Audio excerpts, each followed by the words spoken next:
अस्सलाम वालेकुम दोस्तों, क्या हाल है? ठीक ठाक खैरियत। मैं हूँ आपका प्रोफेसर कलीम सुमरो और मैं आपके लिए लाया हूँ फर्स्ट ईयर बायोलॉजी का चैप्टर नंबर 3, जिसमें हम पढ़ेंगे cell structure and function.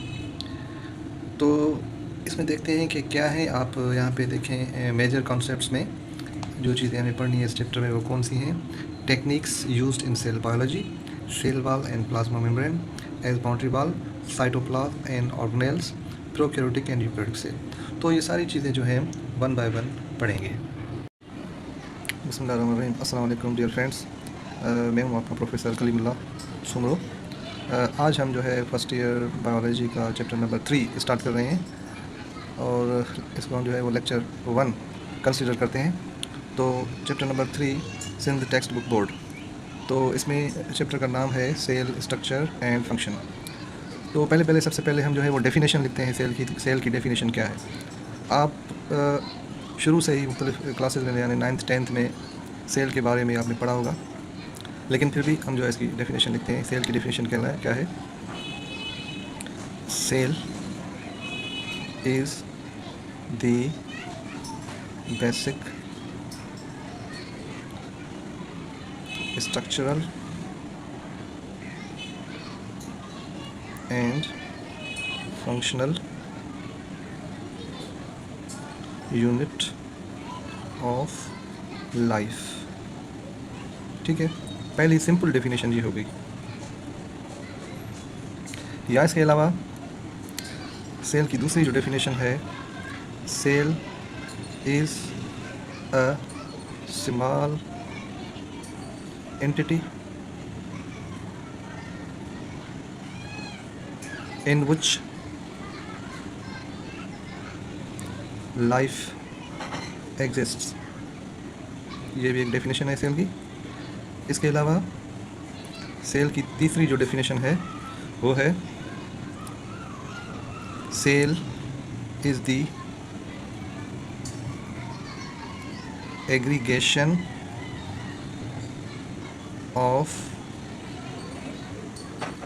Inorganic and organic molecules. ठीक है, तो ये तीन मुख्तलिफ जो है वो डेफिनेशंस हैं सेल की। तो ये तो डेफिनेशन हो गई। इसके अलावा सेल के बारे में हम कुछ और जो है वो पॉइंट्स पढ़ते हैं कि सेल की और क्या खुसूसियात हैं। तो सेल को कहा जाता है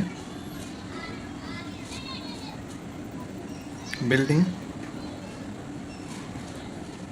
blocks. Cells are building blocks of life. Building blocks of life। तो सेल्स का जो है लाइफ में रोल जो है वो ऐसे है, जैसे हम नॉर्मली ये कहते हैं कि एक दीवार जो है वो ईंटों से बनी होती है। इसी तरीके से जितने भी जानदार हैं उनके अंदर सेल की मौजूदगी उसी तरीके से है। तो इस तरीके से एक और पॉइंट पढ़ते हैं इसके बारे में कि जो सेल्स होते हैं, सेल्स आर वेरी मुख्तलिफ होते हैं। किस तरीके से? In size, shape and function. Size, shape and function, इसमें वो मुख्तलिफ होते हैं। But all cells have same structure. But all cells have same structure. Structure इनका जो है वो सेम होगा।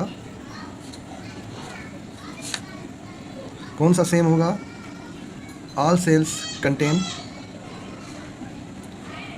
उनके अंदर क्या होगा? सारे सेलों के अंदर उनमें नंबर 1 सेल मेम्ब्रेन होगी। सारे सेल्स में सेल मेम्ब्रेन होगी। नंबर 2 साइटोप्लाज्म होगा। नंबर 3 न्यूक्लियस होगा। ये तीनों चीज़ें जो है वो क्या होगी? कॉमन होगी। आगे चलें तो यहाँ आपने देखा होगा किसी भी सेल को अगर हम ले लें, फॉर एग्ज़ाम्पल प्लांट सेल को ले लेते हैं। ठीक है, ये प्लांट सेल का स्ट्रक्चर है प्लांट सेल के अंदर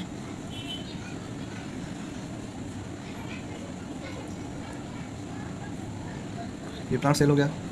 उसके बाद ये एनिमल सेल है। इसके अलावा ये फंगल सेल है।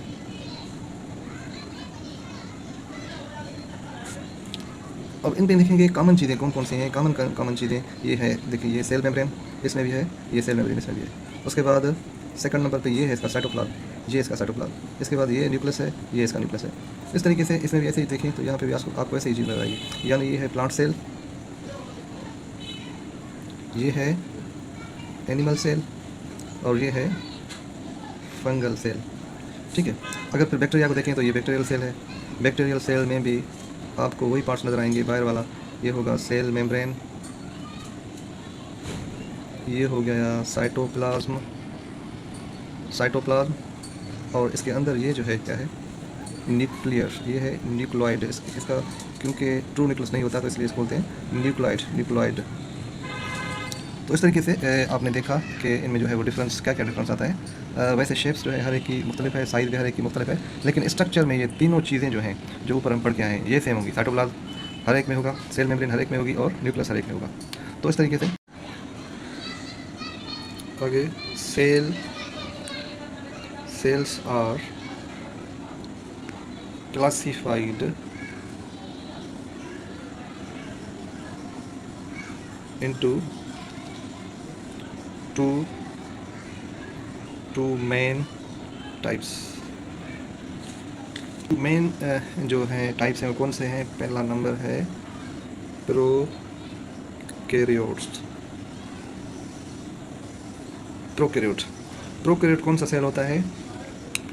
नो ट्रू न्यूक्लियस, जिसमें ट्रू न्यूक्लियस ना हो। ठीक है। एग्जाम्पल पे हम जाएंगे तो इसमें एग्जाम्पल आएगा बैक्टीरिया का। जैसे मैंने आपको अभी बताया कि बैक्टीरिया जो है ये बैक्टीरियल सेल है, इसके अंदर न्यूक्लियस नहीं है, न्यूक्लिक मटेरियल मौजूद है लेकिन न्यूक्लियस नहीं है। तो इस तरीके से इसको बैक्टीरिया को रखा गया है प्रोकैरियोट में। सेकंड नंबर पे है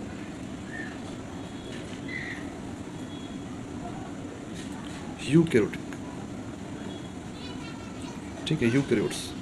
यूकैरियोट्स कौन से होते हैं? हैविंग ट्रू न्यूक्लियस, इसमें ट्रू न्यूक्लियस होगा। अब इनमें प्लांट्स, एनिमल्स, फंजाई आ जाते हैं, फंजाई। ठीक है। और इसके अलावा ऑर्गेनिज्म जो है वो दो टाइप के होते हैं। जैसे प्रोकैरियोटिक ऑर्गेनिज्म जो हैं वो उनको हम कहते हैं क्या कि प्रोकैरियोट्स आर यूनिसेल्युलर, ये एक सेल के बने हुए होते हैं। या हम इसको ऐसे भी कह सकते हैं कि प्रोकैरियोट्स आर माइक्रो ऑर्गेनिजम्स, छोटे ऑर्गेनिज्म हैं जो हम ओपन आई से नहीं देख सकते। और इसको कैसे देखते हैं? इसको देखते हैं माइक्रोस्कोप के साथ। इस तरीके से कुछ ऑर्गेनिज्म होते हैं जो मल्टी सेलुलर होते हैं। जैसे मल्टी सेल्यूलर, मल्टी का मतलब क्या है? मैनी। मल्टी का मतलब क्या है? मैनी सेल्स के बने होते हैं। तो उनमें जो है जैसे ऊपर हमने पढ़ा मोस्टली प्लांट्स, एनिमल्स और फंजाई।